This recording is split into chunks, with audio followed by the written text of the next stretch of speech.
Hello, David. Hey, how are you? Long time no see.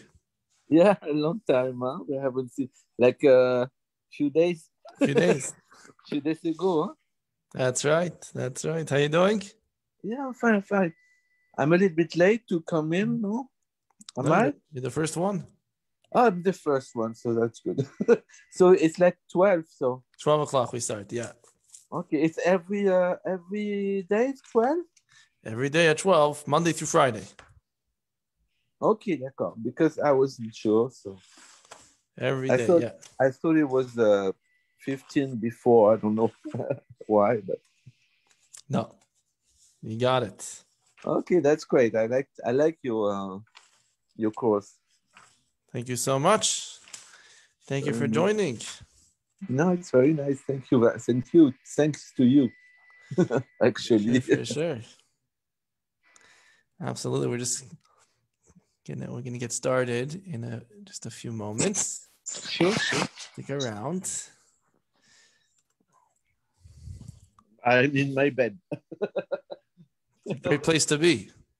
Yeah, I have problems with my legs, so I can't walk very much. So Wow. I'm gonna have an operation on my back soon.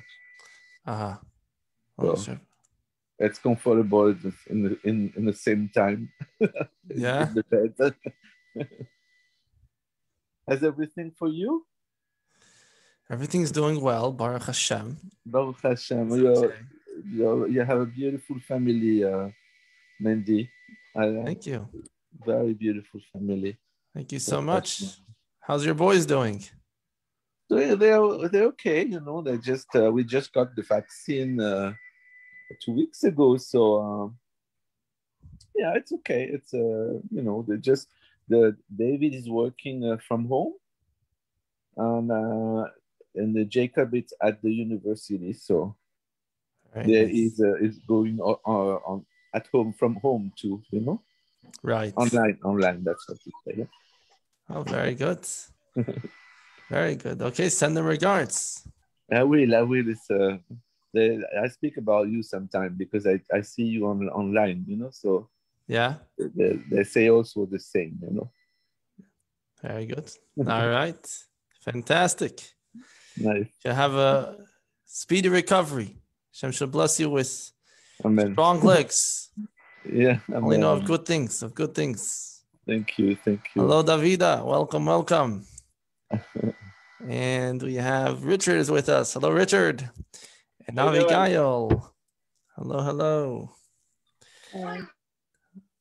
Does anybody recognize the name Room 7? We have someone in the waiting room. Actually not. Room 7. Sorry? I've never seen a Room 7. Never saw Room 7. Okay, well, I asked them who they are and they disappeared. So I guess they're not in Room 7 anymore. All right. They ran off to Room 8. All right. I'm sure Saul will be here. He was probably waiting until after 12 o'clock.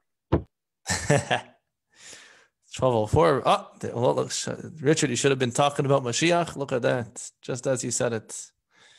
I said the wrong thing then. Room 7 is back. Anybody want to vote? Hello, Shaul. Should we let Room 7 in? I'll ask them again who they are. We have a Room 7 waiting to get in. Does anybody know who that is? Nope. All right, I'll message them again one more time. I'll give them one more chance. What is your name? All right, let's see what happens. Oh, maybe it's... Oh. All right, hopefully... All right, it is what it is. They should be able to see my text. Anyways, hello, everybody. Hello, Shaul. Hello. Good afternoon. How's it going? Good afternoon. What's happening? How was Shabbos in Dollard? Did you have a good sun? Some sunshine? Yes, beautiful sunshine. Oh, fantastic. Beautiful sunshine. That's good. Yeah. All right. We had a nice Shabbos here as well, here in Montreal on our side of the town.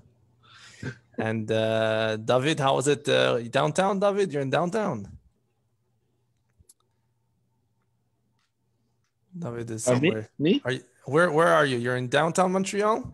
No. I'm living up north now. Up north. Oh, Yeah, in the right. Laurentian. Laurentian. Very nice. Yeah. Okay. Fantastic. Very good. All right. And Eugenia is with us from Calgary. Hello, Eugenia. Morning. Good Good afternoon. morning. Good morning. And Davida, are you back in New York or are you still in Maine? Oh, we're still in Maine. Still in Maine. Yeah, Elliot, thank you so much for getting us in contact with your friend, Rabbi Levi. He was wonderful. Oh, fantastic. And because you inspired me to get in contact with him, he's actually going to be on Zooming Around the World in a few weeks. So He told us. We gave look at him that. a heads He's up online. on the He's on the class. roster. He's in the batter up cage. So that's We exciting. can't wait. Yes. Oh, very good. I'm glad you got in touch with him. Yes, and we got to visit the shul and the new mikvah. Very nice. I saw pictures. Very good. Yeah, Very well, good. All right. Beautiful. They were building the mikvah when we were there 2 years ago. They showed us just the construction, and now it's already seems to me. Look at that. Okay, what a small world. Everyone's rooting for Maine. Fantastic. All right, let's jump into today's Chumash.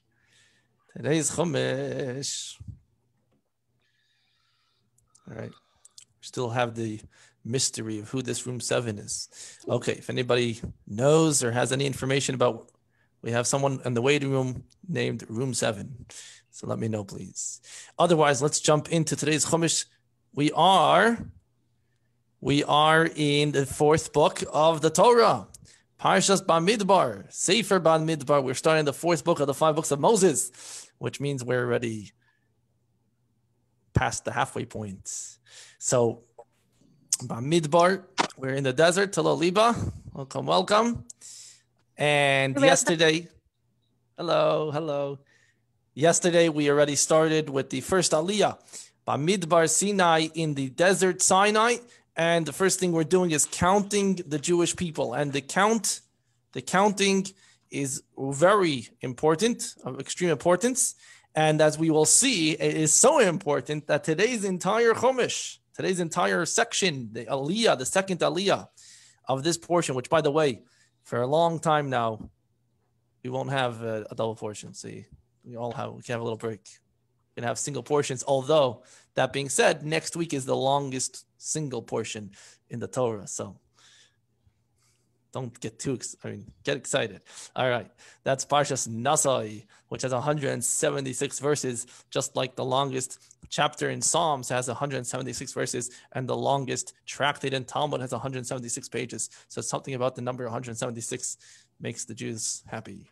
But otherwise, in this week's portion, it's kind of an average size. But the entire Aliyah is going through a count of the tribes. So it's kind of an interesting count. We'll go through it. But first, let us take a look at a little bit insight into the importance of the counting that's going on in the Parsha today. So we get a good footing for what goes on today and the rest of the week. Just want to point out for those that were with us last week, we had that whole interest video, and I got some nice feedback. So thank you so for those that sent me that feedback. I appreciate it. I am still working on getting some answers. So please, I didn't forget, working on it. All right. Let me share the screen and let's jump away, fly away. One of those. All right. So first, thank you, Davida. Yes, quite an extraordinary trip we had yesterday as well. That's right. For all those that were able to join us. Let's take a look at some of the interesting information that this favorite Chumash of ours shares with us on this very important census on the counting. I'll read it with you, and quite extraordinary. Gives us a great insight into what's going on. There we go. Let me see. After the tabernacle was erected and began to function, Hashem, the Almighty, instructed Moshe to take a census of the Jewish people. So let's get a picture of just what we're talking about time-wise. We're talking about the tabernacle was erected and began to function in Rosh Chodesh Nisan. Rosh Chodesh Nisan, the first day of the month of Hebrew month of Nisan, was exactly a year minus 2 weeks from when the Jewish people left Egypt. So just under a year. They were at the foot of Mount Sinai. They had already received the Torah, the 10 Commandments and the Torah. And they were at the foot of Mount Sinai for a year. And I'm just going to put everyone on mute. And everyone has the ability, as always, to unmute themselves. And then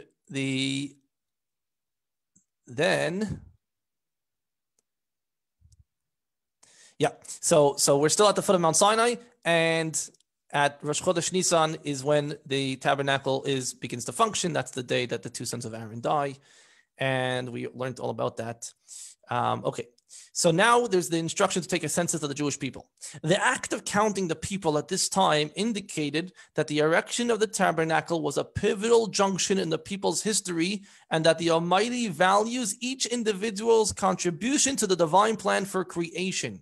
That's a big sentence. Let's unpack that for a moment. This sentence over here, quite big.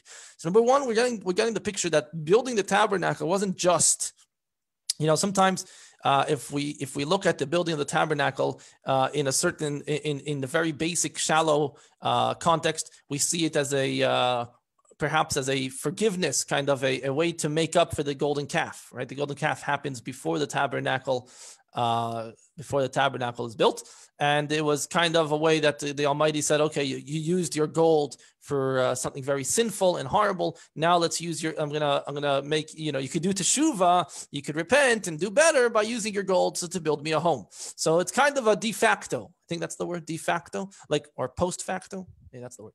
But the idea is because you sinned, okay, so now let's give you something to work with. Let's make you busy. You were bored by Mount Sinai, so when people are bored, that's when it leads to all different types of terrible things. So let's make sure you're not bored anymore. Okay, build a tabernacle. Kept them busy in good things. Now that's one way of looking at it in a very shallow end.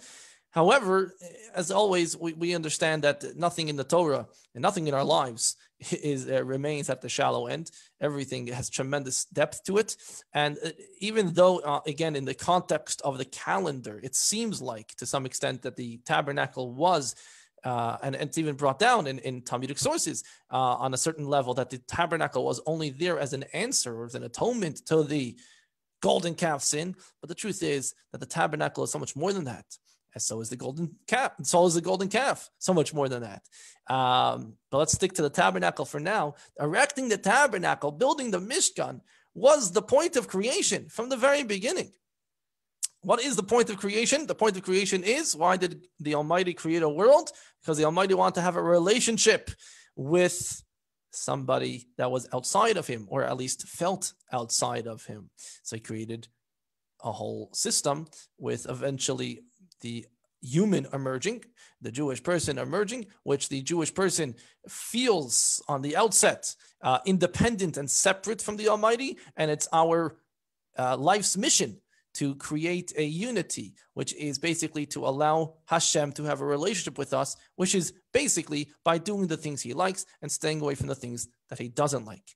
And now, how do we know what the Almighty likes and what he doesn't like? Well, we got lucky. He actually told us. It's called the Torah.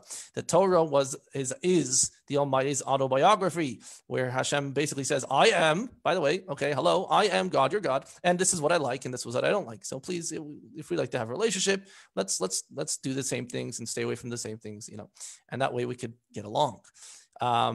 After all, you are in my world, and I did create you out of my will, so this is why you're here, not necessarily for your own purposes, which you may have concocted based off the society around you, which only came about later.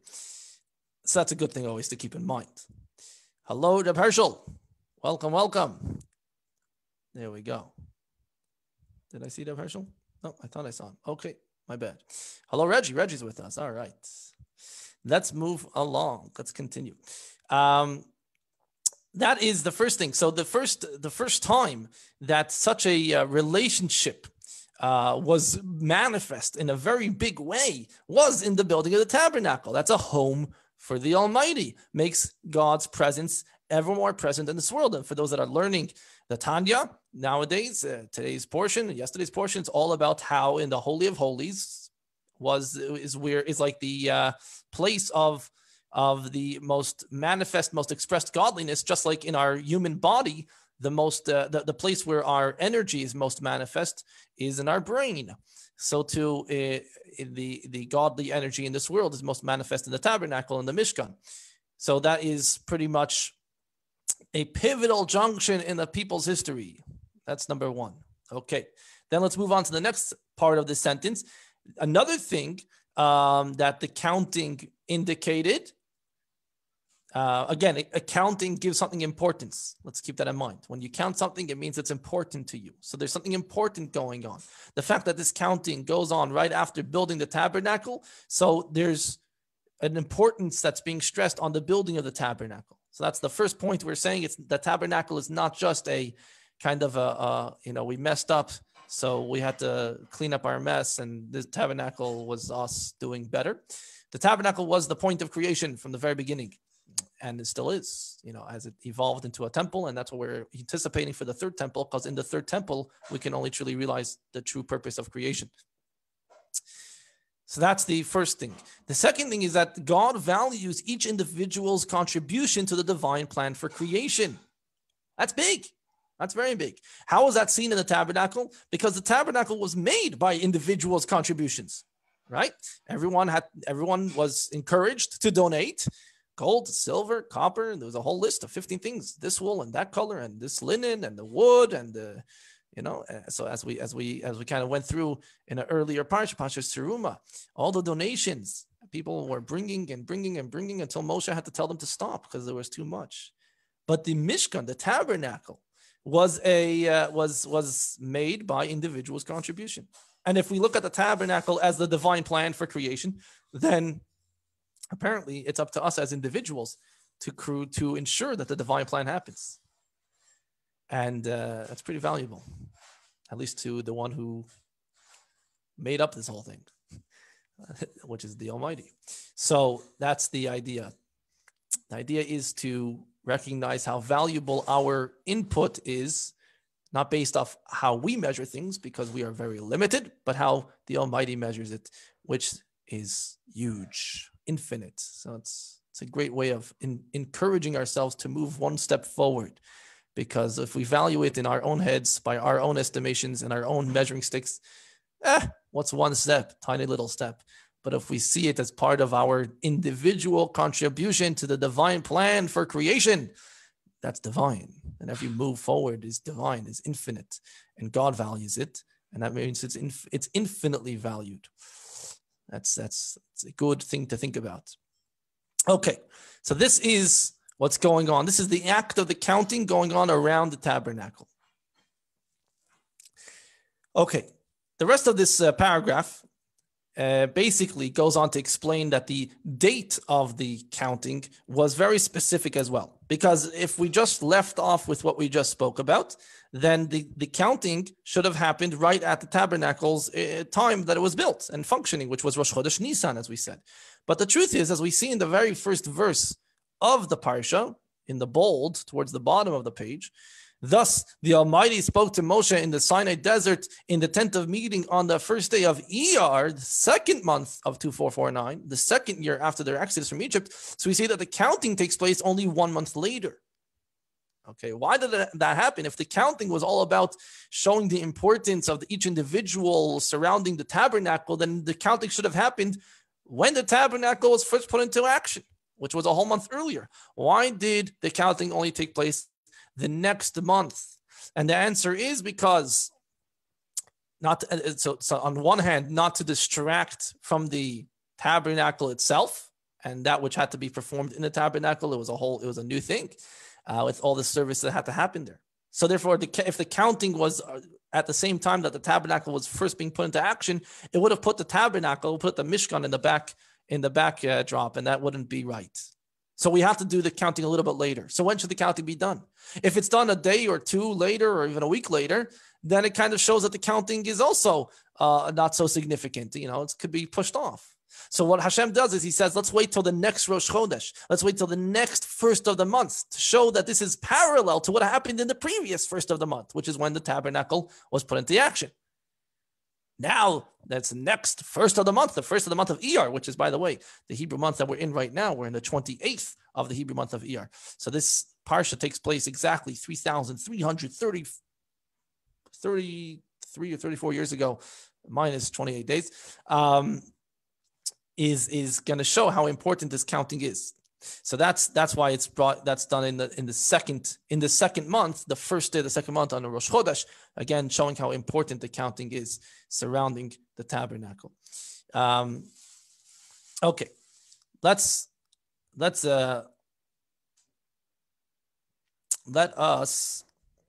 I just want to take a look quickly in this note over here, note number 1, because it's of extreme importance as we approach the holiday of Shavuot, which is in exactly 1 week, starting Sunday night next week. Don't forget, we have the Babka Bake happening Thursday night with Mrs. Fine at 7:30, and as well we have a very exciting Zooming Around the World next week Sunday at 11 o'clock with a Buddhist monk who became a Hasidic rabbi. So we got a lot of pre-Shavuot stuff happening here. So stay tuned. But the idea is that the Torah, we know, was given to us in the desert. Why was it given to us in the desert? So here's a beautiful way of understanding that. Let's read that here. Number 1, in the desert. The silent desolation of the desert is a metaphor for the lack of divine revelation in creation. Okay, that's a lot of French words. But what that means in English is exactly what you and I feel, or at least I feel on a daily basis. We don't live in a world which is where we feel and see godliness on a day-to-day basis. And we may ask ourselves, if the whole purpose is to have a relationship with God, then as a good friend of mine told me last week, then okay, well, God, here I am, reveal yourself to me. I don't mind having a relationship with you, but but you're hidden. So how do you have a relationship with the divine, with a lack of divine revelation? So yet, despite its spiritual silence, the mute world can indeed be taught to express the divinity hidden within it.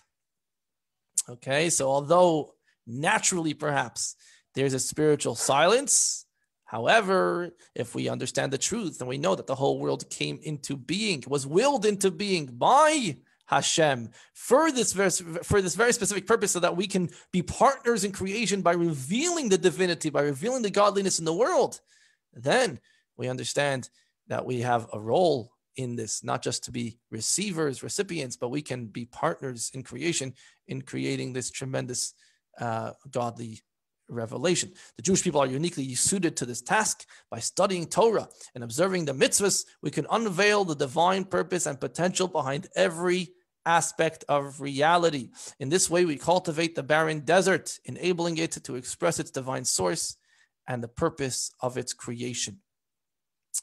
So, yes, we are in a desert. Yes, the world is desert-like in the sense that it's kind of dead, dry, and ungodly in the spiritual sense. But it's up to us to cultivate the desert. And who, if not for the Jewish people, have cultivated deserts more, better throughout history? We've taken, the land of Israel in a very physical way and cultivated in a very physical way. So, of course, we have that power in a spiritual way to express the divine source within the physical entity, which is basically what a mitzvah accomplishes. Take physical stuff and we use it to connect with Hashem. That is cultivating the barren desert that we call a world. Okay.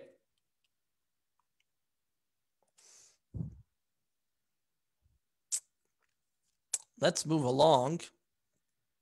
Well, once we're on this page, it's hard to miss out some beautiful Hasidic insights over here. So once we're here, we might as well enjoy and stay on the moment. Over here, it says, take a census. Counting the Jewish people is counting something in general is a way of showing that we value it. By counting how much of something we possess, we express how much each unit of the aggregate, whole as to the value of the whole and how indispensable each unit is to the whole, right? When you count something, you're counting it 1, 2, 3. Without that 1 or 2, you wouldn't get to the whole total sum that you're going to get to. So by counting something, it shows how appreciative or how precious each individual is. In this sense, it's the fact that each Jew counted for 1, neither more or nor less, indicates that every Jew is equally dear to God as an individual. Every Jew possesses this invaluable worth by virtue of his or her unique soul essence. By virtue of this essence, with the simplest Jew possesses no less than did Moshe. All Jews are equally God's children. When we recognize this, we will cherish and never dismiss or overlook any Jew. That's very cool to think about, that in this count, Moshe did not count for more than any other Jew. So that brings out something very important that the Jewish people have always known as the truth, that every single one of us is as precious as the other. As I like to say, or you may have heard, you meet a Jew and they say, "Oh, I'm not so Jewish." And you say, "Well, if your mother is Jewish, you're as Jewish as Moses." That's important to remember. I don't know if I told you the story, but before we jump into the Chumash, the actual Chumash, now that we can appreciate a little bit more of the count, so we'll kind of try to take it away with the dry count. But I was in a little city. We talk about the fact that the Jewish people have this unique job to cultivate the deserts, the world. So that's why, by the way, that's why we have Jews all around the world. Again, you can see it in the very shallow end as just a, kind of a coincidence, perhaps as a result of exile, of the dispersion, of diaspora that, just we were thrown around the world. But the truth is that there's no such thing as coincidence. There's no such thing as just happened to be, or just kind of a chain of events. It was meant to be. It's meant to be. And the fact is that the fact that Jews are around the world, in every corner of the world, is meant to be, because we have this role to cultivate the entirety of the world, which happens by Jews being in the entirety of the world. And I was actually in a camp right off the border of England, between England and can't remember now. Anyways, the border of England, and what's the country right next to England? All right, whatever Scotland. It is. Sorry? Scotland? Was it Scotland? I think maybe it was Scotland. Or Ireland. Is Ireland possible? No. Anyways, it could be it was Scotland. Anyways, it was on a city bordering. So it's very far out, and we had a Chabad camp running out there from the boys from London and Manchester. We took the train up, and it was very exciting. We spent a week and a half there. One of the activities we had was to do we had a scavenger hunt in the town. The camp rented out a school. And we were in a town. The town hardly had seen a Jew, so we were quite a scene. We stayed away from the town for the most part. We had the campus, but on a Friday we went on a scavenger hunt in the middle of the town, and we had a lot of fun. Different things we had to do and find, and one of the things, of course, was to find a Jew. Now that's a little bit tougher than finding the fanciest car in town. We had to take a picture in the fanciest car in town, which the Toyota dealer very thankfully let us take a picture in his fanciest car. But other than that, how are you going to find a Jew in this town, which apparently there was only one Jew that was known of, and that he wasn't there or something. So the idea was that, so anyways, we're walking down the street. I'm walking down with the 10 kids, 10-year-olds, 9-year-olds, and we bump into this very, very older looking gentleman. And that was another thing actually on the scavenger hunt. Another thing was to find the eldest person in town for a camp, like a scavenger hunt, to find the oldest person in town. So I figured that this guy no one can be much older than this guy. So how am I supposed to ask him though? It's not very polite to ask a person their age, and especially we're trying to, get the oldest person in town. So I asked him, "Excuse me, sir, were you alive by the First World War?" That was the question. He said, "No, but I'm 92 years old." So basically, he almost made it. So he said, 92 years old, that's fantastic. How are you? He looked very healthy. He was standing upright. He was walking with a cane, but he was standing upright. And I asked him, "Are you Jewish?" So he says, he's not Jewish. We spoke for a few minutes, and something told me that he sounded very Jewish. I don't know how maybe he said a Yiddish word or two. Something made him sound very Jewish. He was telling us how during Second World War he was sent with all the kids to the countrysides to be saved from the blitzkriegs, and he said some Yiddish words which made me ask him again, "You sure you're not Jewish?" He was very friendly, so this was like a friendly conversation. So he said, "Well, my great grandmother was Jewish." I said, "Which great grandmother?" He said, "My grandmother's mother." I said, "Which grandmother?" "My mother's mother." He said, "Your mother's mother's mother is Jewish." He says, "Yes." So that means your great grandmother's daughter's son is Jewish. So, it means it's you. He says, "Yes." He said, "Well, that means you're as Jewish as Moses." So he's 92 years old. He didn't know he was Jewish. So we put on tefillin right there, and that was it. Never saw, and then kind of he disappeared. Now, I don't know what happened to him. So we tried to get in touch with him afterwards, but he kind of disappeared.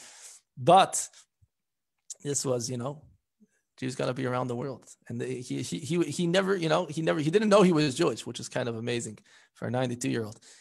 First time to find that he was Jewish, first time to put on tefillin, but the very fact that he was in that little town, with a godly soul, walking around those streets, there was definitely a divine purpose in that, cultivating the desert in a unique way, which only the godly soul within the Jew can do. Okay, we have a few minutes left. Let's take a look at the verses that go through today's Chumash, which is quite, again, a dry count. We go through the tribes. Let's see what we can do today in the next 12, 13 minutes. We start off with the count of the tribe of Reuven. Reuven was the eldest, and Reuven represents on a godly level the service of God, of seeing. Reuven comes from the word of Re'u, of to see in Hebrew. And there's the first level or the highest level of a relationship with Hashem is when you're able to visualize godliness. That's what a prophet was able to do. A prophet, very fascinating. In the studies of philosophy, in the Jewish philosophy, there's a great deal of emphasis put on the prophets, because the prophets are seen as to be greater than the greatest minds in philosophy, because philosophy all is based off your understanding, and understanding ultimately is limited, whereas the prophet saw, and seeing is seeing is not, is if it's revealed to you, if it's given to your vision, then you're taken way above that which can seep into the physical to the brain. So that's the Reuven. We're counting them based off their father's house, because when it comes to tribes, which till today we still have the limited amount of tribalism that we have in the Jewish people, the Kohen, the Levi, the Yisrael, these are all based off the father. I'm counting their names by count. Kol Zachar ben Esim shon of Amayla. In this count, who was counted was only those that were 20 years up and older, 20 years old and older. The males from 20 years old and older, Kol Yotzei Tzava, all those that would go to the army. So we find out a few things over here. We find out that it took you to be 20 years old to go into the army. And it's actually quite fascinating, because in Pirkei Avos, in the Ethics of the Fathers, which you're learning with Rabbi Fine, there's actually talk about the ages. It's going to be in the end of chapter 4, so you got quite a way to go. I understand you're not going so fast, which is a good thing.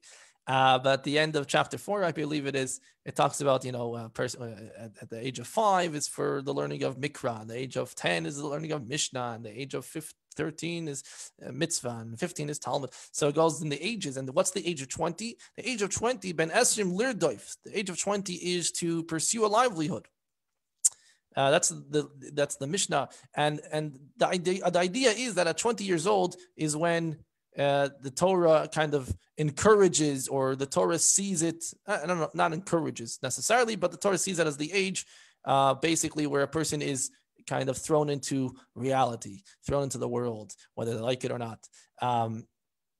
And this is actually why it was at the age of 20 that they were counted, because 20 years old, what does the counting do to you?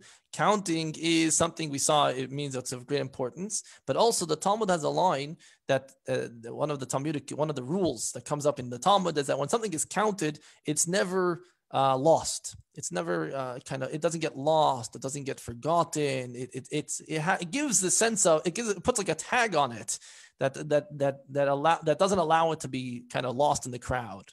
And it comes in context of different halachic rulings.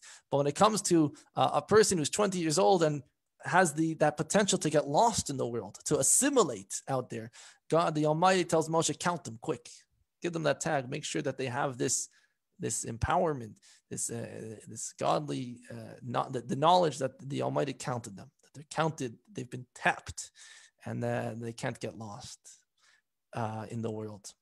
And that's the truth. The truth is that, although over here it's very age limited, but in general, the Jewish people for hundreds of years, for better or for worse, we've tried to get lost in the crowd. Never worked. We had many people working on ensuring that we remember that we are not lost and that we were counted. And it's been a tough ride, but we still have that. All right. How many were counted for the tribe of Reuven? We have Shishavar Bar Melech Chamish Meis. We have 46,500 for the tribe of Reuven. The next tribe is Livnei Shimon. The tribe of Shimon is Shimon, by the way, a little bit on a deeper level. Shimon, the word Shimon comes from the word of Shema, Shema Yisrael, which means to listen or to hear. And that's because the second level, having a relationship with Hashem, with the Almighty, if you can't get the seeing, if you can't see, then you can hear. Right? That's the difference between Chachma and Bina. Chachma is where you see the truth. The truth is there. Bina is where you're trying to allow the truth to seep into your own limited understanding. That's listening, right? What's the difference between when you see something and you're just listening? Right? So if I was able to kind of show you all this that we're learning here in a 3D version, I would imagine that we would all walk away today a little bit more informed. Whereas if we're just listening doesn't allow us to get the full scope of things. It's a little bit more limited. So it's a little bit of a lesser level of relationship with the information or with the truth that we're trying to have a relationship with. And that's what Shimon represents. That's a second son. How much was their count? Again, who are we counting? You see, it's the exact same verses that are going to be said for each tribe. They're being counted by their families based off their father's home, because the tribes go based off their father. It's the males from 20 and up. Who's being counted? You have 59,300. All right. Levnei Gad. Now, if you'll notice, over here in verse 23, all of a sudden verse 24, we slip. What happened to the tribes? If we're familiar with the order of the tribes, you have Reuven, Shimon, Levi, Yehuda, Yisachar, right? So we have a different order of the tribes, and all of a sudden here we're going straight to God. God is not tribe number 3. Now, the truth is that the Levi tribe does get its own section. That's actually at the end of today's portion. Maybe we'll skip ahead just to see, because there's some beautiful Rashi there. I see as the time is ticking. But it's just interesting to notice that Bnei Gad, all of a sudden, the tribe of God, is being counted here right after Shimon. What happened? And the answer we're going to find out basically is that as we're going to see in actually tomorrow's portion, that we have what's called the Degalim, the flags. And that's basically how the Jewish people, how they camped, was based off we'll talk about it more tomorrow, based off the flags, and that's how they were encamped around the tabernacle, around the Mishkan. So right now we get a glimpse in that, although it's not talked till yet, it's not brought up till tomorrow's portion, in that the tribe of Gad, for whatever reason, was put together with Reuven and Shimon. Okay, and then Judah is going to be in verse 26, is going to be put together with Yisachar in verse 28 and Zevulun in 30. So 3 tribes basically make up a flag. The flag, we'll find out more tomorrow, actually had 3 different colors because each tribe had their own color, and we'll talk more about that tomorrow. And what I want to do in the last few minutes here is kind of skip ahead, because the rest of the Chumash, although I will be learning this by myself later, and it's very important for those that are learning the Chumash of the day, I very much encourage you to go through each verse individually, although it may seem repetitive, but that's not the case on a deeper level. but I just want to show you over here. Let's take a look at verse 46. Just gives you a sum total. We have we have 603550. That was a number I memorized when I was that age. No, well, a long time ago. 603550 didn't change. Look at that, since I was a little boy. All right. So that's the count of males from 20 actually till 60. That's a little secret there. Okay, let's go through verse 47. The Levites were not counted in this general census. And that's where we end up in verse 48. The Almighty speaks to Moshe and says, the tribe of Levi don't count now.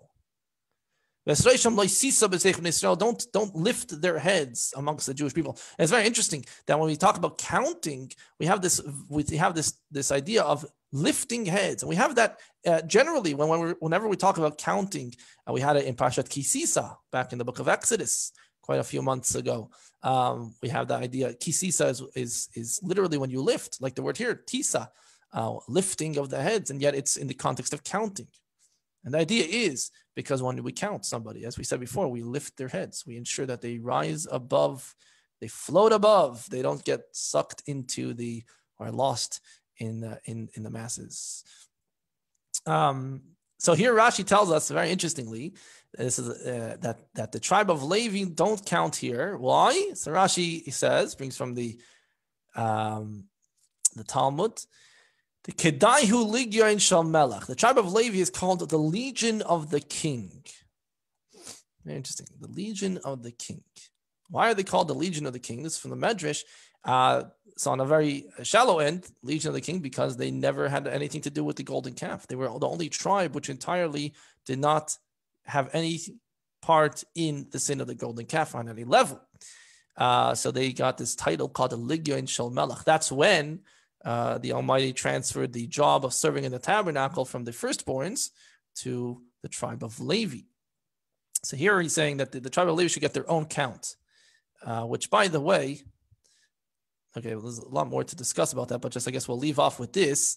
In the counting of the tribe of Levi, we find something what we discussed the last week, and that is that the tribe of Levi got counted from a month old, not from 20, but the babies got counted from a month old. And this is something that the Rebbe stressed many times, that every one of us is spiritually from the tribe of Levi.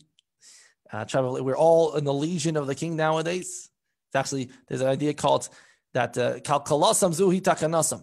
Sometimes things that mess things up actually fix things up. Ever happened, when like the roof caved in, but it ended up allowing you to build a new roof. So that kind of thing. So the fact that we don't have a temple now, which means we don't have a system of Levites versus everyone else, allows for everyone to join the ranks. So everyone now is a servant of God, and we can all serve Hashem like a Levite. And that's a truth which Maimonides already introduced. But the idea being that not like you're not going to get an aliyah. You're not going to be called up to the Torah by Levi. Like, don't get too excited. But you get the idea. All right. I'm a Levi, so I like to kind of harass other people. No, I'm just kidding. The idea is that when it comes to Shavuos, when it comes to hearing the 10 Commandments, every single one of us, starting from babies of a month old, should be hearing the 10 Commandments in the shul from a Torah scroll in a safe way. So we stressed on that many times. Only if it's safe, only if it's already in your area, if it's acceptable by the law, by the restrictions and all that. In normal years, for sure. And this year, if it's possible, if it's a safe thing, if it's safe, that safety comes first. But if it's safe, then every single child from a month old should be present at the giving of the Torah, which happens every single year on Shavuot, which is this year. It's going to be a week from today. So instead of coming to my yeshiva, because you can't, we're not going to have a my yeshiva next week, Monday, go to the shul to hear the 10 Commandments in the setting that it's supposed to be. All right. Thank you so much for joining me here today. Tonight, there will not be any class. No Monday class tonight. For the next while, we're going to be having a little bit break of the Monday series. So I'll see you tomorrow, please God. And Thank you so much for joining me here today.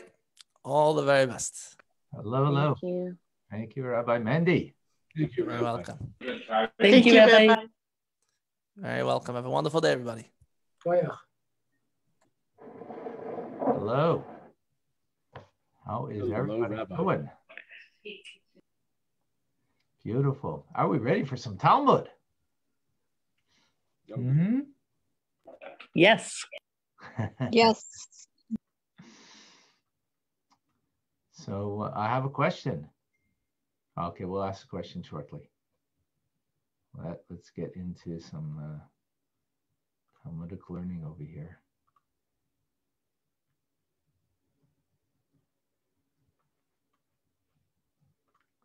See it in front of you? Yes. Yes. Yes. Beautiful. Yes.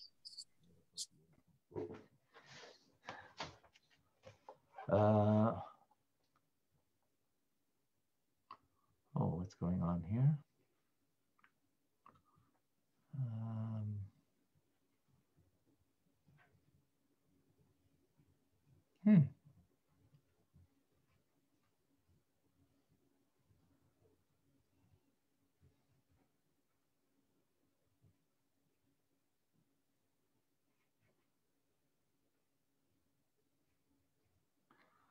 My apologies. I thought I had it at the right place. I don't know what happened to it.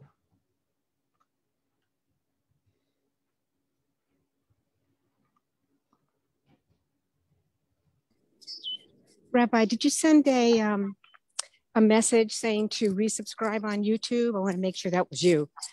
That was me sending a message to subscribe, or if you have not yet subscribed, to subscribe. Okay. In order to get YouTube to do certain things, I need more subscriptions. Okay. Thank you. Okay, my apologies. I don't know what happened here. I had it at the right place, and let's get it to the right place. Okay. Here we are.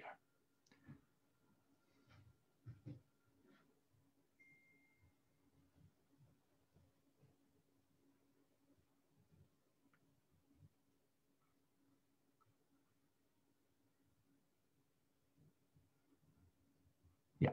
All right. Beautiful. Okay.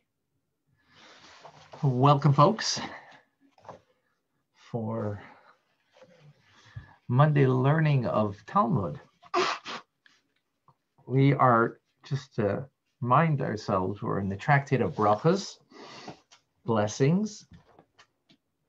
We started off, if you remember, the very beginning about the Shema, blessings and prayers.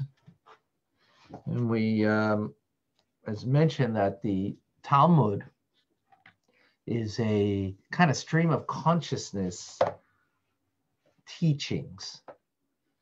And actually, it ties in with today's Tanya. And before we go there, why would stream of consciousness tie in with today's Tanya? In today's Tanya, we spoke that the Talmud, the Gemara specifically, comes from the world of Bria, from the Holy of Holies in Bria, which is the divine intelligence in the world of Bria. You recall?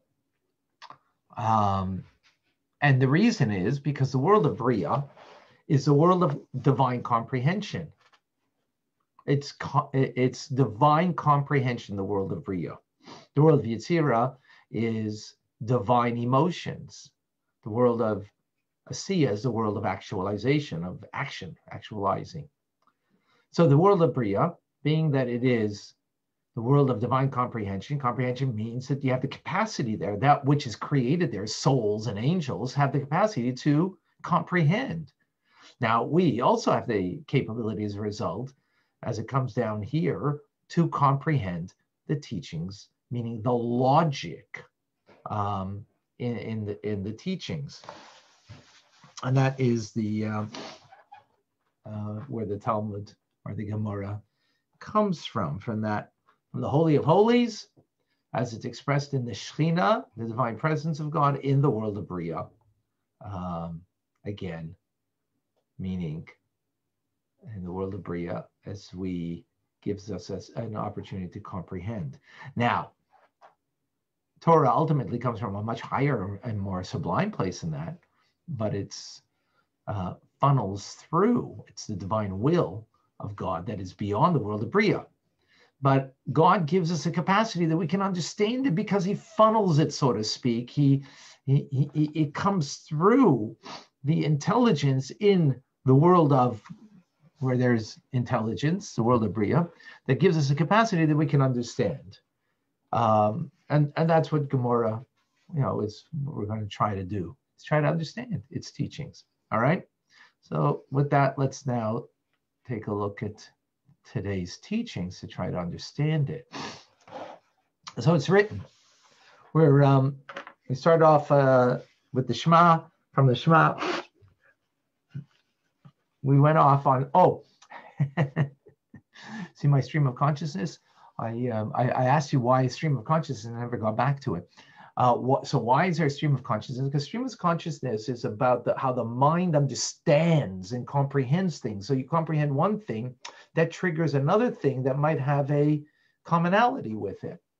And hence the connection. Ideas connect. Rationales can connect from one idea to the next. And therefore you can go from one thing that seemingly has nothing to do with the next thing. And ultimately, it's all one connective idea or rationale or teachings. So, and great scholars learn in such a way. Okay, so with that, it is written in the Psalms, King David's Psalms, because we're speaking about King David. A prayer of David: preserve my soul, for I am pious. He says about himself, wait a second.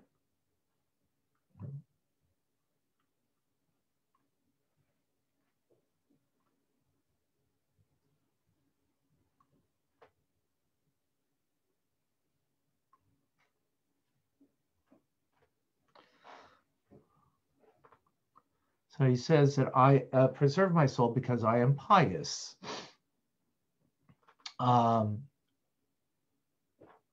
what is the issue over here?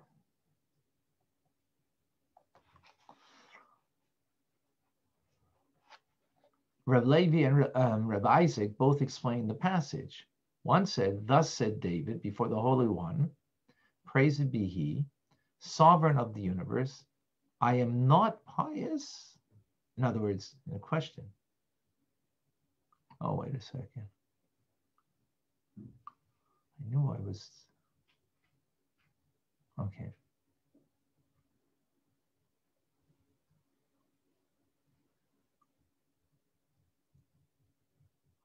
I'm sorry, we did this. My apologies.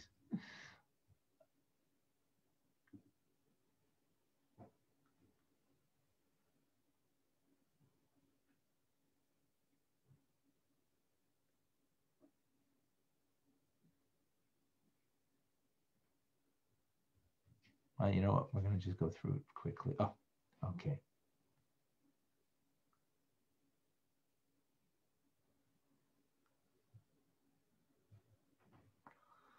So,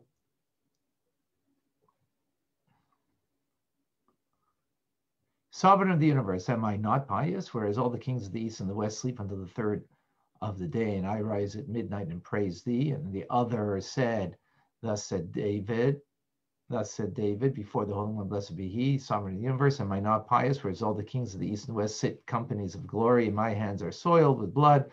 Okay, right? And I consult Mipi Boishis, my teacher, saying to him, Mipi Boishis, my teacher, have I properly convicted? Have I properly acquitted? Have I properly declared pure? Have I properly declared impure? And I do not feel degraded asking this. So this is just what we learned previously, right? In the previous class. So King David didn't have a problem to ask Mipei Boishis, his teacher, to make sure that he had done everything properly, even though he's the king, but yet he is a true Torah scholar and righteous individual, wants to make sure that everything they do is appropriate. So he even put himself in a place of humility, vulnerability, in order to make sure he did the right thing. And he's involved in what? In things of matters of a woman's cycle, if she's pure or impure, in order to bring her and her husband close to each other. That's what he's involved in, as opposed to other kings are involved in, just dealing with their own leisure and, sitting with their own ilk. That's what we learned previously. Joshua, the son of Ida, said, "What is the biblical passage that refers to this? It is written, and I will speak of thy testimonies before the kings, and I will not be ashamed." We are taught that his name, David's teacher, is not Mipi Boishis, but Ish Boishis. So we're taught that his name actually is not Mipi Boishis, but is Ish Boishis. So why was he called Mipi Boishis? Because he insulted David during the halachic discussions. So Mipi means from the mouth of Boishis. Boishis means, insult might be a little strong, but embarrassment. Because the word Boishis means embarrassment. From the mouth of the one who embarrassed. So insult would not be, I don't know, it's a little strong of a term, I think. But, and that's why it's called Mipi Boishis, because he insulted David or embarrassed during the halachic discussions. And again, this is bringing out the piety of King David, because he didn't hold back. So what does it mean that he was insulted? How do we understand that?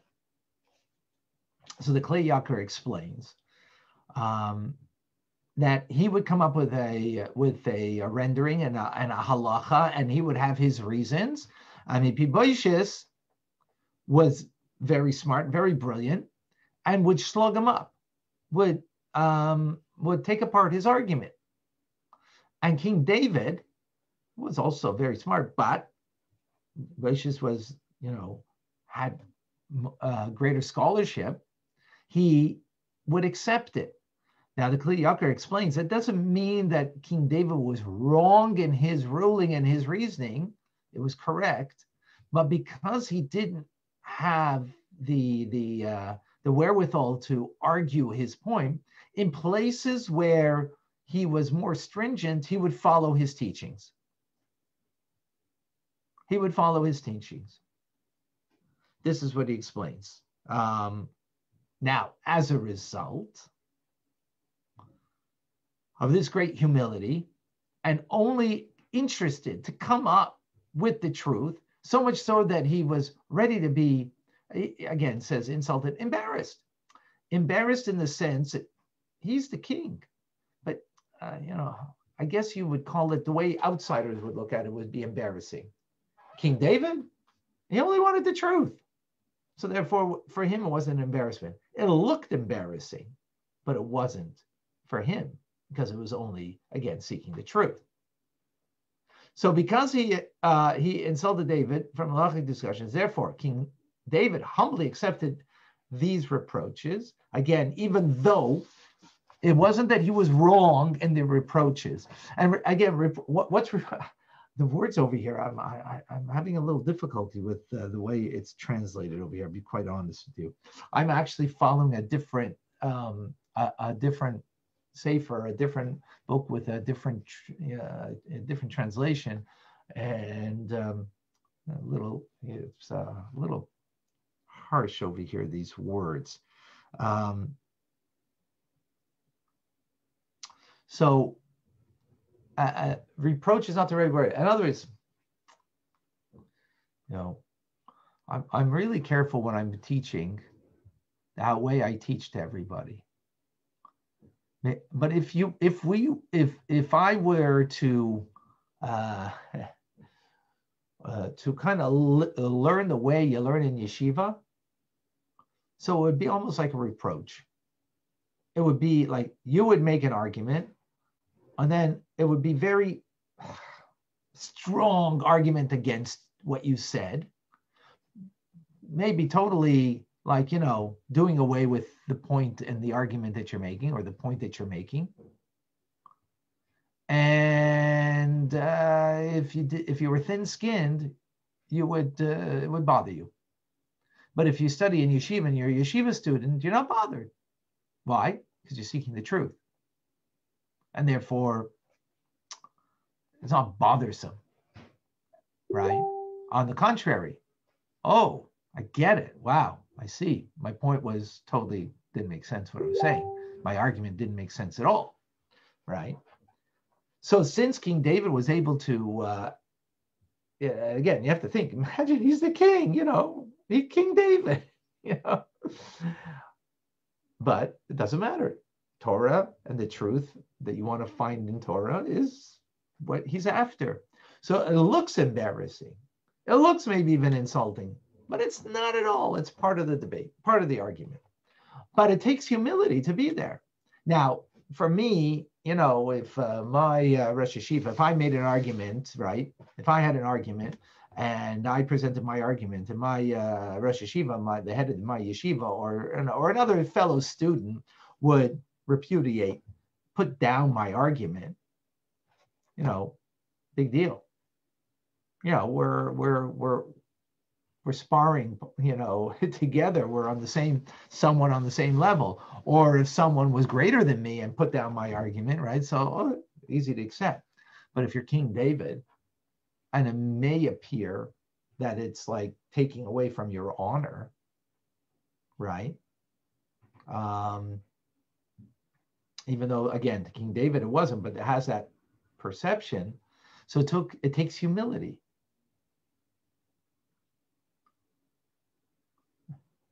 Eugenia, I like what you just said. Thank you for sharing that. I'm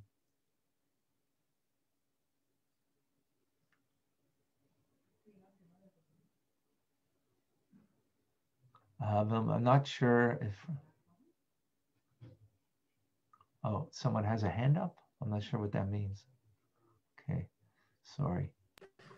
Oh, I'm sorry, Rabbi Fine. I put that in because Vilma had her hand up and I wasn't sure if her question was being answered. Oh, okay. Not sure if I can see that. Okay. So Vilma, if you have a question, feel free. Eugenia writes over here, beautiful. I wish the yeshiva style was adopted everywhere instead of the safe spaces and the microaggressions, right? This is totally antithetical to this idea of safe places and microaggression, the way it's learned in yeshiva, because it's got nothing to do with against you, not against your personality, not against your character. It's against what you just said. You just said something, and I'm arguing it back, very strongly. Totally nothing personal. But we live in a world today that you can't do that. So, because we're feeling touchy rather than intellectually honest. We're emotionally honest, but we're not intellectually honest. That's where we're at today. And therefore we can't really have real debates and real discussions for the fear of hurting somebody. Now, obviously, you've got to do it. It's not like you don't say to the person, "You're stupid." You're not stupid. What you just said was stupid. That's one thing, right? But that's going to hurt somebody if you're going to say that. But back in the day, that was said. Maybe today it's not so much said because the outside world seeps into our world, into the yeshiva style world. In any case, the point being over here. Then on whatever level you want to say, absolutely, there is a sense, if you're, this great scholar, you're the king, there's a humility that you are ready just for the truth. And on the contrary, You're going to somebody who's going to take your idea and blow it apart. That takes humility, right? So we all know in our lives, we have sometimes we have an idea, right? I'll be honest, sometimes just for me, I might not present that idea to this person because I'm afraid they're going to, blow it apart. And I don't want it to be blown apart. Takes humility that you should be able to go to that person. That's what King David is teaching us right now. He's teaching me right now, right? And we need to do that. It needs to be able to stand up to the critique of those who can really, bring down the idea. And if it can't, now, obviously, if someone is just, being critical for the sake of being critical, or someone's just negative for the sake of being negative, because that's whatever. What we're talking about here in the search, in the path of, wanting the truth and so on. So that's what we're talking about over here. Clear? We're good? Yes. Rabbi, this is what I appreciate about you and Chabad teachings, is that it makes sense intellectually. And like you said, the search for truth isn't biased. And I understand that I could be wrong. The other person could be wrong, but talking about it is the only way to elucidate and reveal what is true. Very good. Yes, absolutely. Thank you. Thank you, Vilma. Absolutely. Yeah. And, so that being said, this is a safe zone, even though I might be critical of you and you could be critical of me. That's great. No problem. Actually, in a way, it's kind of appreciated. I personally love it when someone challenges me because the truth comes out much more. I have much greater clarity when someone pushes me to the wall and honestly and earnestly and, not, trying to seek the truth. I love it. So go for it. All right, let's continue over here. So David was rewarded with Kilam, a son, second son, came forth from him. And Yochanan said his name was not Kilab, but Daniel. So then why was he called Kilab? Kilab. Let's make sure I have the right Hebrew. Kilab in Hebrew. So his name is not Kilab Daniel. So why was he called Kilab? Oops. Oh boy. So easy to lose the place here. My apologies.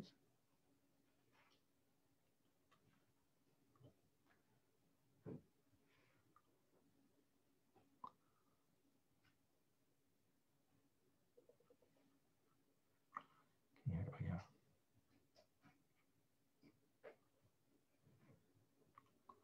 Oh my gosh.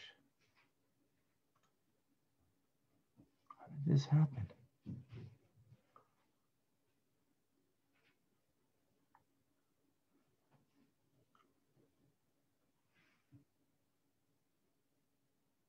Oh.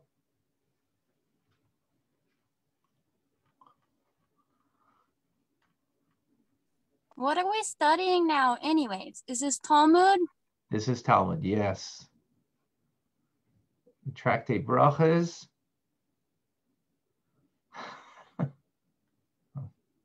Okay, here we are. My apologies.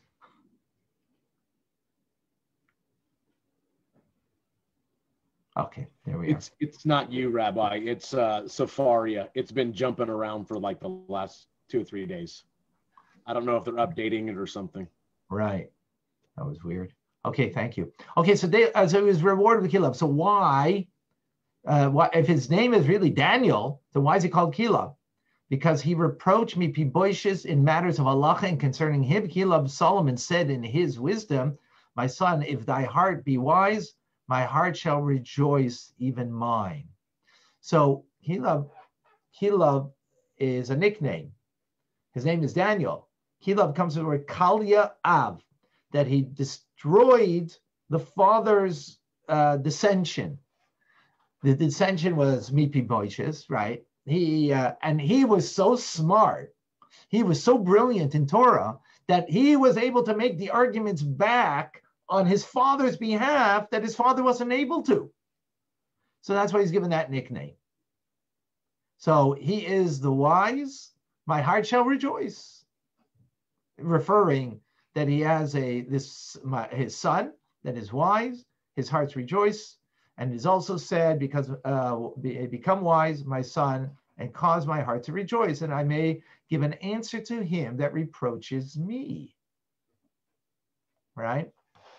So this is the reward he got. The reward for his humility, he got a son that could answer back everything. So, okay, let's continue. Why did David call himself pious? So what's the question over here?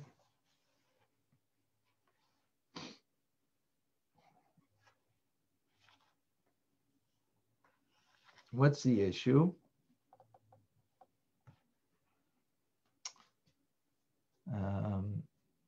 Is it not written in Psalms, unless I had to see the goodness of the Lord in the land of life?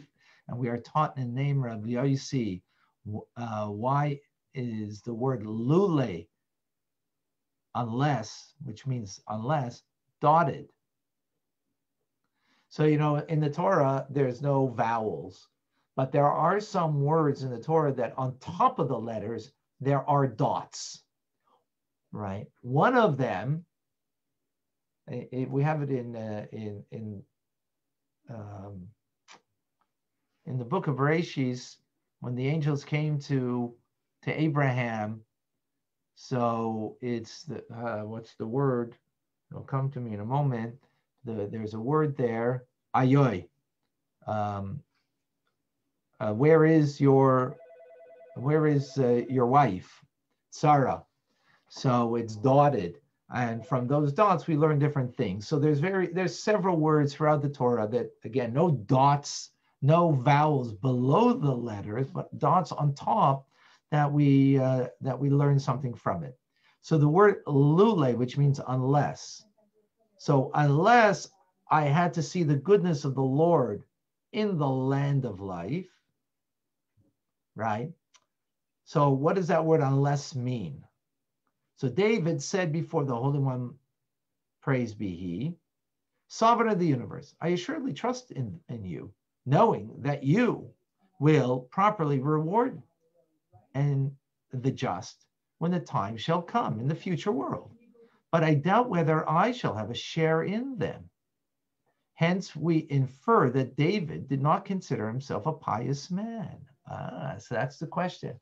We see that from King David's own words in Tehillim, we see that it says that he is not considering himself pious. He's questioning that, right? So he was afraid because of sin. He was afraid maybe he had done something wrong, and therefore he's not pious, and therefore he will lose everything that he has achieved in the reward. As Rabbi Yaakov Bar Idi said, for Jacob, Bar Idi raised the following contradictory question. It is written in Genesis, and behold, I, God, am with you, Jacob, and will keep you wherever you go. And it is written also in Genesis, and Jacob was greatly afraid and he felt distress. So why was he afraid after the Lord promised to be with him? So what is it? Jacob said, perhaps there is some cause of sin which I will prevent the fulfillment of his promise. Remember the story with Jacob? What was the story? Anybody remember the story? He is coming back from Lavan, where he raised a family, where he has his children. He has already, at that point, he has 11 of the 12 children, boys. And Esav is coming after him. And he says, Ketointi mikol chasadim I am katointi, small from all of God's kindnesses. And he's afraid because God did so, actually different explanations, we'll get there in a moment. But simply, I'm afraid because God did so much for me that maybe I have no merits left. And if I do one wrong thing, right, I will have a demerit. And therefore God won't be there for me. That's the story, right? Remember that?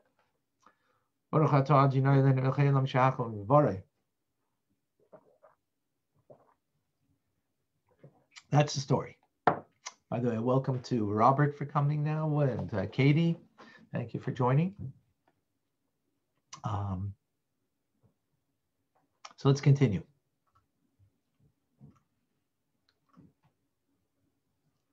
So perhaps there's some cause of sin that will prevent the fulfillment of the promise, as will be taught.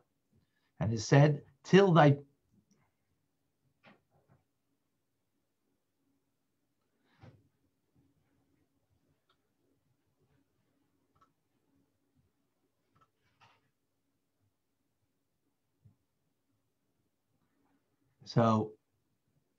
sorry, perhaps there's something taught. Okay, as we have been taught.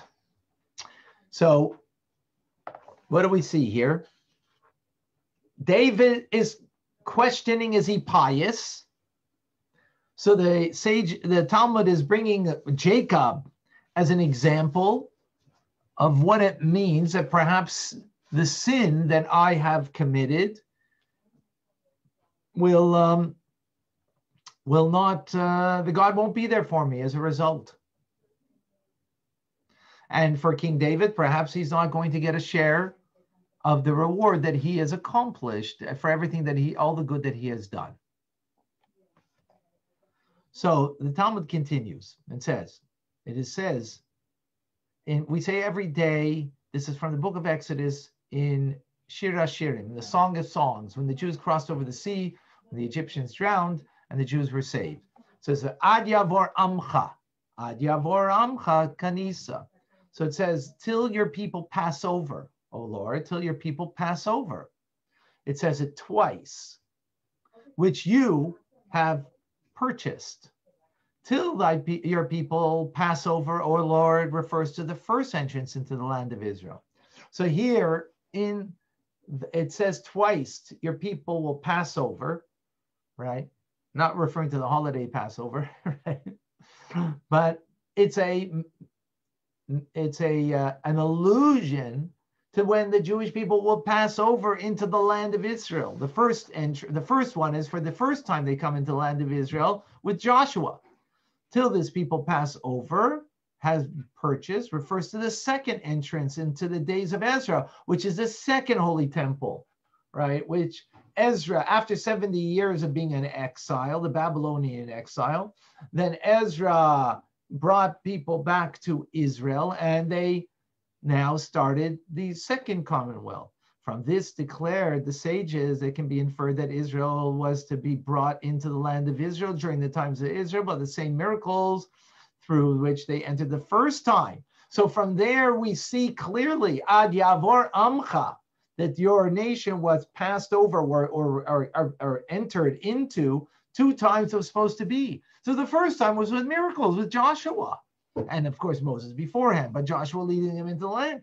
The second time was also supposed to be with miracles. The same miracles they entered the first time, the days of Joshua ben Nun. But Israel sinned, prevented the fulfillment of this. But the Jews sinned.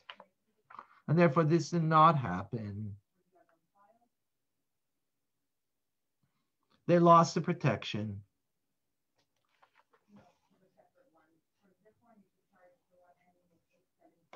Meaning, what does that mean?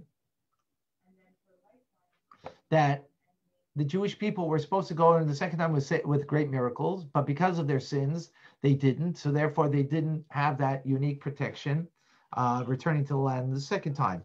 And therefore, they only did it with the permission of the Persian king. They weren't able to do it just directly because God was bringing them into the second commonwealth and to build the second holy temple. What do we see from this?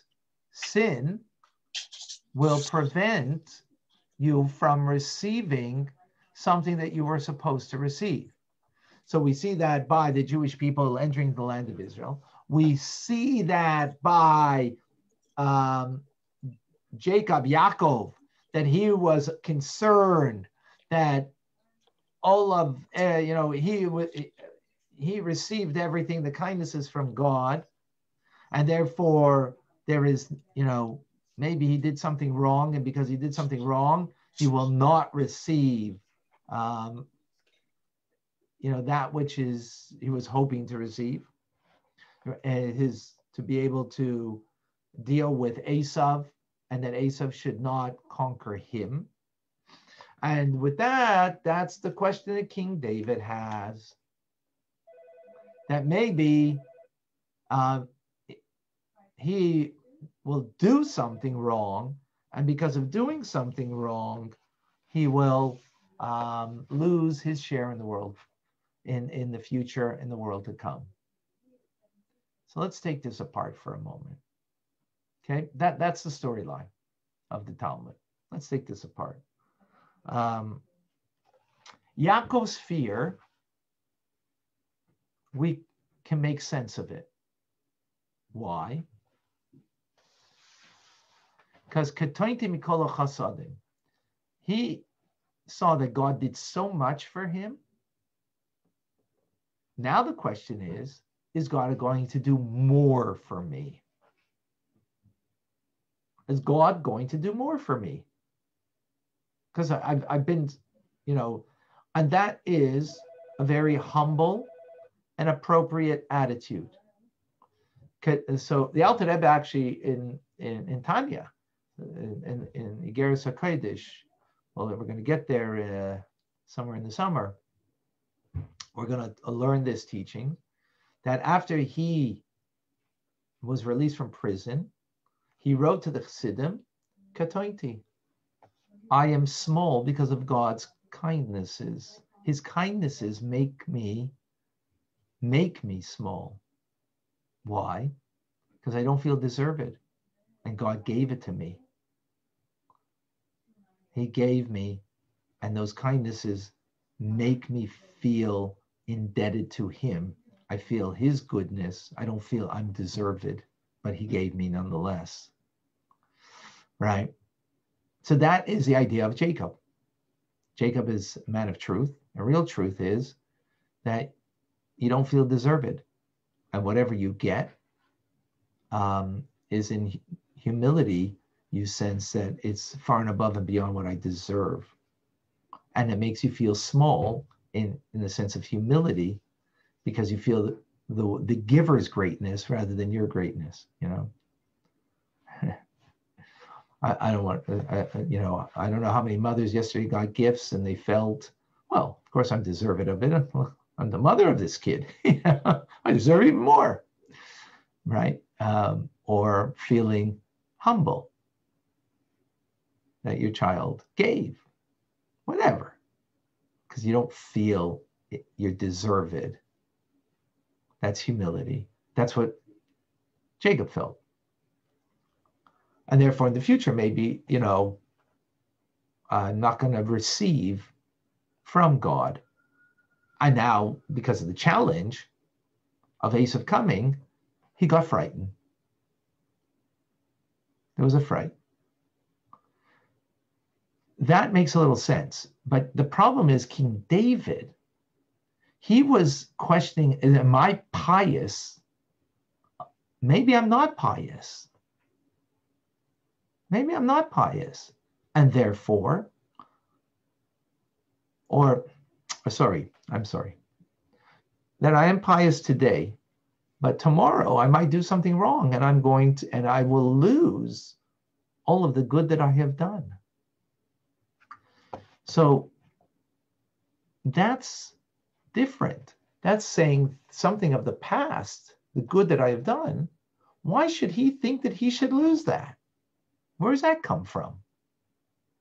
That God will be with you in the future? Maybe, God has done so much good. You don't feel deserved that he's going to be with you in the future. You don't feel, and maybe I'm going to do something wrong, and therefore not, most definitely not deserve it.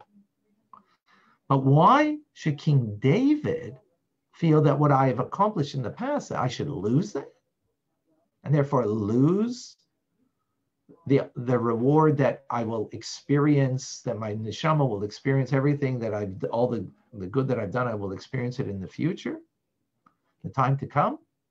Why should he feel that? Is that question clear?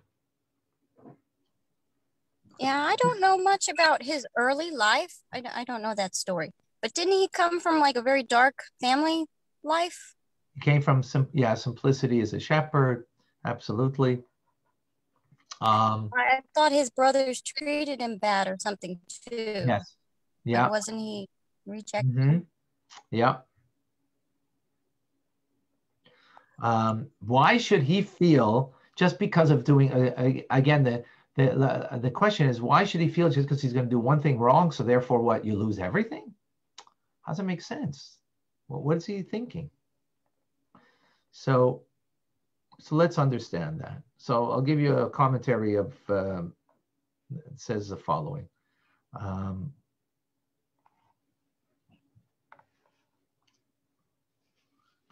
So Katie, like you just mentioned, King David thought to himself, I got plucked out of a place of darkness, of, not the best place to be. And a shepherd, and I was brought to a place of greatness. Not only greatness, but I've prevailed over the enemies around me, accomplished what God needed me to accomplish. And therefore, he felt, maybe I got my reward now. That's what he was concerned. Did I get my reward now and I don't get an eternal reward?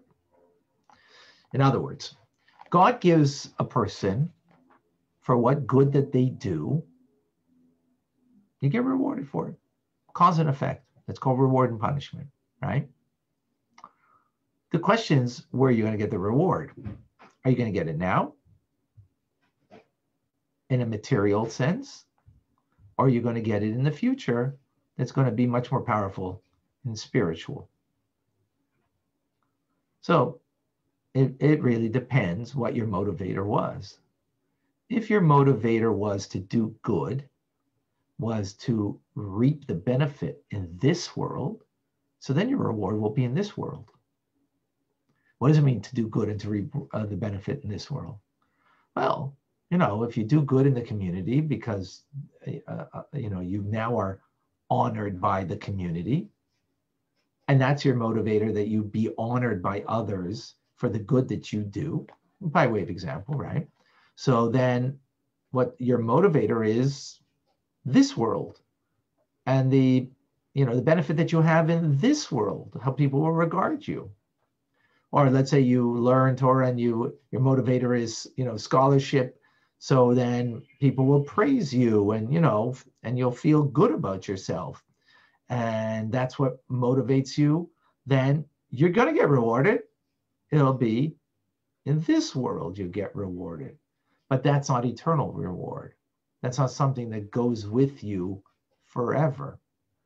Remember, we learned in Tanya, right, that when you do a mitzvah, you can do the mitzvah just the very act itself. And even if it's just the action itself, you bring the God in that moment, that you are embraced by the mitzvah, you're embraced by God through the act of the mitzvah. But if you don't have intent, then that's all you have is the embrace in that moment. But if you have intent, kavana, to do it lishma, for the sake of God, then what happens? The mitzvah, who remembers? If you do it with love and awe of God, what happens to the mitzvah? Wings. Thank you, Vilma. It has wings. It flies. Where does it fly? To Hashem. To the highest. to the Well, it highest? depends if it's to the world of Bria or to the world of Yetzirah, right? As depending on what your motivation was, it was intellectually produced love and awe, or was just a natural love and awe that led you to do the mitzvah.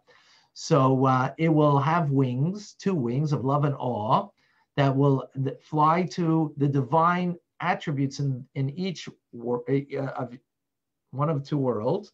And what does that mean? It's a nice metaphor, but what does it mean? It means it's attached to the divinity of that world, and the divinity, the attributes of those worlds are one with God, and therefore there's an eternity to what you have done.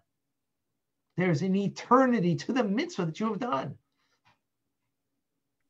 Why? Because again, it's propelled with wings of love and awe, the Almighty, and therefore there's eternity to it.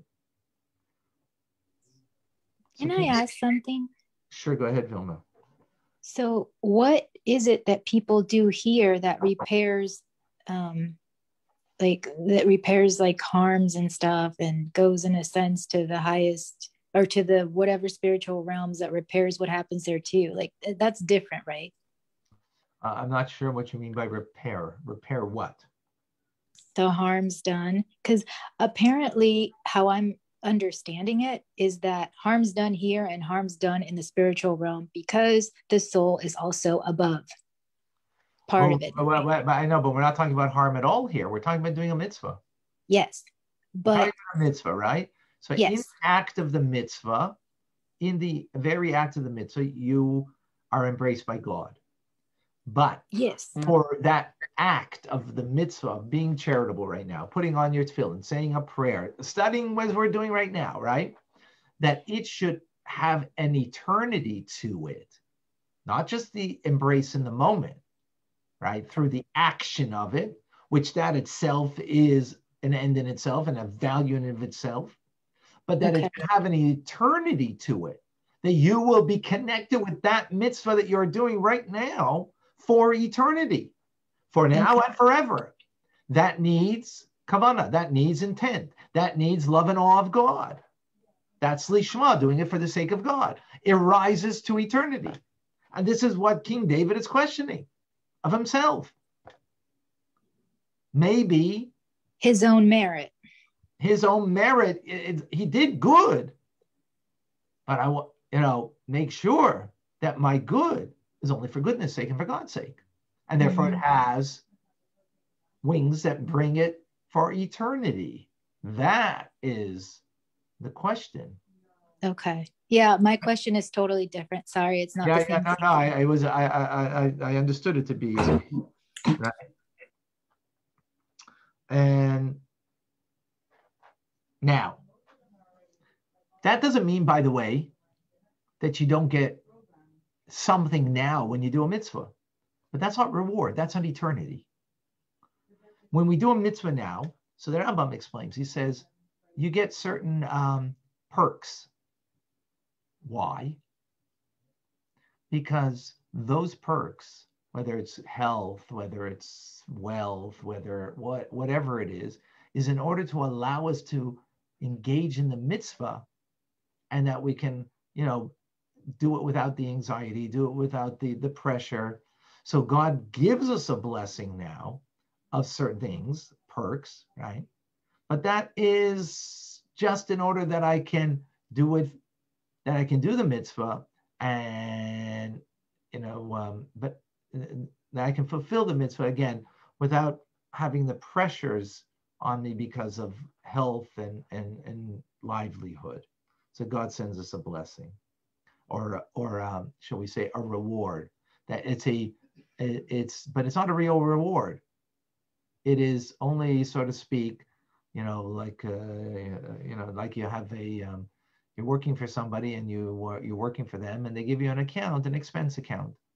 Why do you have the expense account? Because at work you have certain expenses that you need to be able to pay for. So they give you money that you can have an expense account for the work that you're doing. So same thing, God, we are working for him. Well, he gives us an expense account that we can get these things. So that we're not talking about at all. We're talking about something or King David is talking about something is eternal. am I going to have that thing of eternity? Well, make sure that I'm only doing it lishma and not for my own benefit. And that, I guess the challenge that King David had was, because of the great success and the things that he accomplished in this world, maybe I got all the blessings here, as opposed to getting them in an eternal manner. There's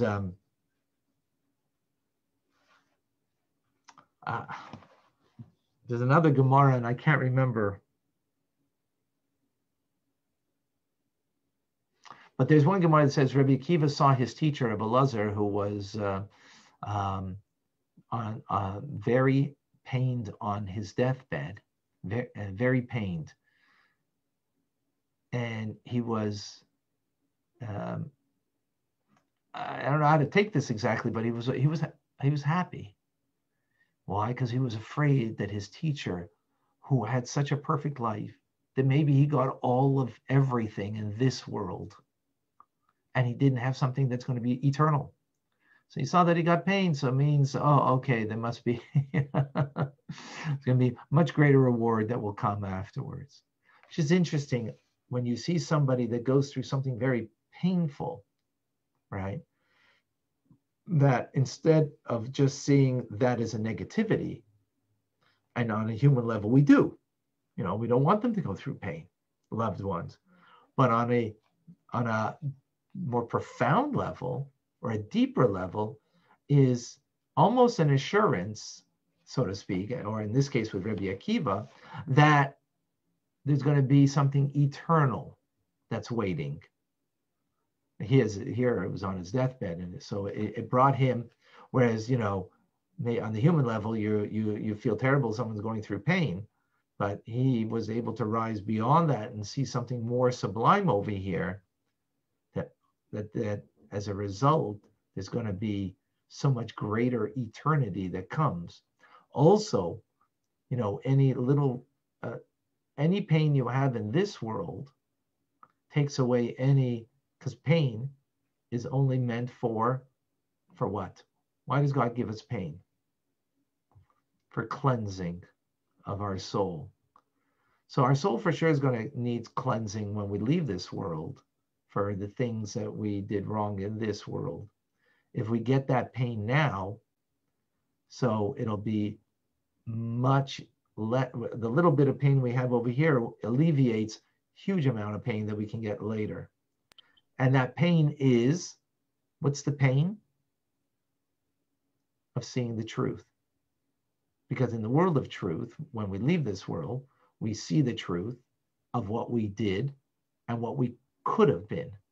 And that's painful. What's painful is when you recognize the truth, and this ties into the beginning of our class, right, about Talmud and learning yeshiva style, about the seeking the truth. But when you are seeing the truth and honest about the truth, that's painful.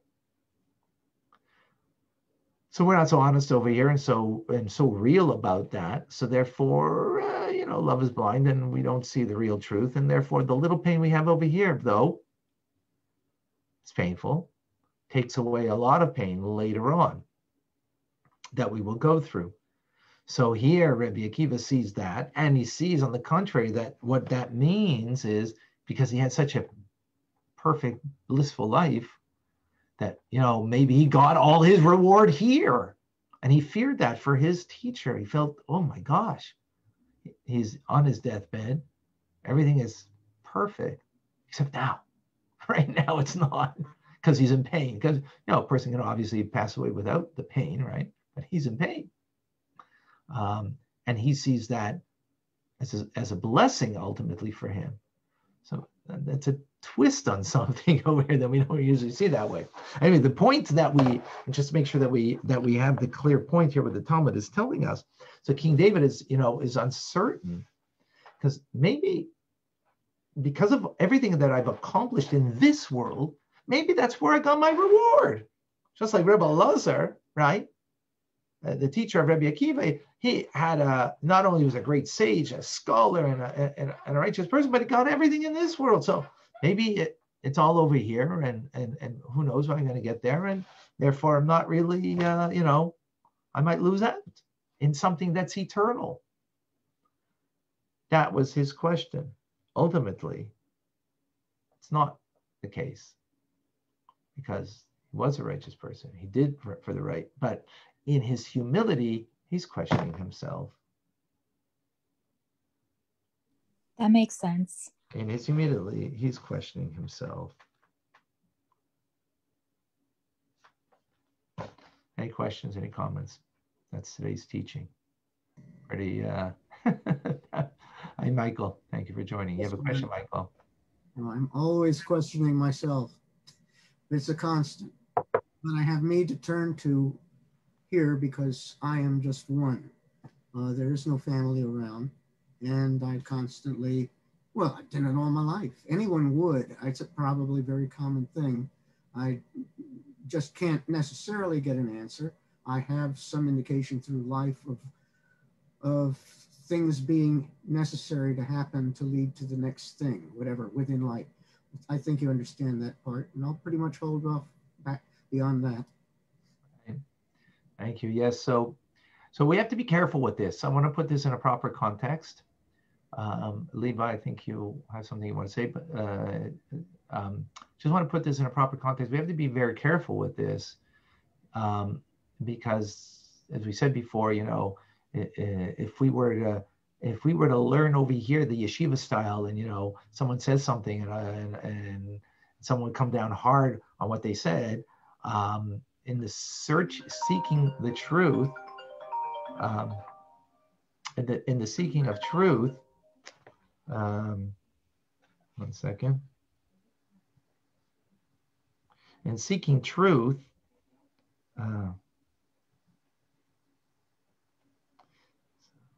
oops, just gotta tell them I'm just finishing teaching here. In seeking truth, you're okay that if someone comes on a bit strong, because it's not against you, it's not against your character, not against anything about you, but what you said maybe, and coming in a strong manner. So we're not such truthful people, and we're not so honest, intellectually honest. We might be honest about our feelings, but that's itself is not intellectually honest, because maybe own your feelings instead of just giving out your feelings. And giving out your feelings means you're not really owning it, and you're putting in the onus on somebody else because that's the way you feel. Well, maybe you got to work it through. Maybe you got to, realize that it's something that I have to deal with rather than the other person. That is truth. That takes, it takes a lot. And so here, I want to make sure that we're putting this in a right context over here. I want that we have to be strong enough in ourselves, because if we're going to be so critical and looking at ourselves in this way, it could be very damaging. So I just want to make sure that we're in a good place mentally and emotionally that we could have this kind of humility. Otherwise, it's going to be a false humility that's going to lead to a bad place. Liba, did you have something? Katie, did you have something to share? Anybody? I see a hand up. Liba, go ahead. Rabbi? Yes. Yes, I'm sorry. I just had a question. In the world to come, how do the rewards work when you're doing mitzvah in an eternal world? You mean how you're going to get reward then? Yeah. So really, it's only now that you can do, because you have freedom of choice now. So now is the time that we can do a mitzvah. When, in the world to come, in Gan Eden, or, Mashiach, there will be, because there'll be levels of light in the times of Mashiach, different gradations of light. But it's really now. Now is the time. Now is our time. This is it. So, we got a chap baraim. As we say, we have to grab and eat, and grab and drink. Eat and drink the mitzvahs. So now is the time. Katie, I don't know if you had something you wanted to either ask or share with us. Please do. Anybody else? Oh, Davida, go ahead. Oh, yes, Rabbi Fine, I had a quick question. Go ahead. I was just wondering, how did King David compare with Moshe, who was so humble, and he wasn't even allowed to go into Eretz Israel? Was Moshe ever questioning what he did? Because of, how did Moshe compare to King David?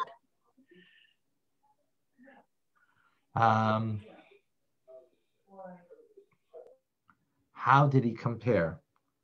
Well, I mean, it wasn't. King David is the ultimate Baal Tshuva, and Moshe Rabbeinu is the ultimate tzaddik. So we learn things from King David because King David failed, right? He failed, and he did tshuva, and he became a tzaddik from a Baal Tshuva. So from King David, we learn what it means to be in a dark place so we can transform it into light. From Moshe Rabbeinu, we learn, what it means, the perfect tzaddik.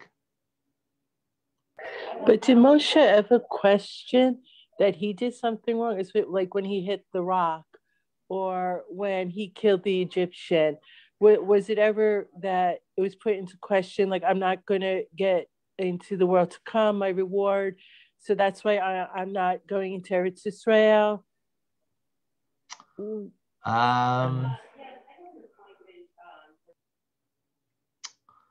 Did he ever question? That's a good question. That's a very good question.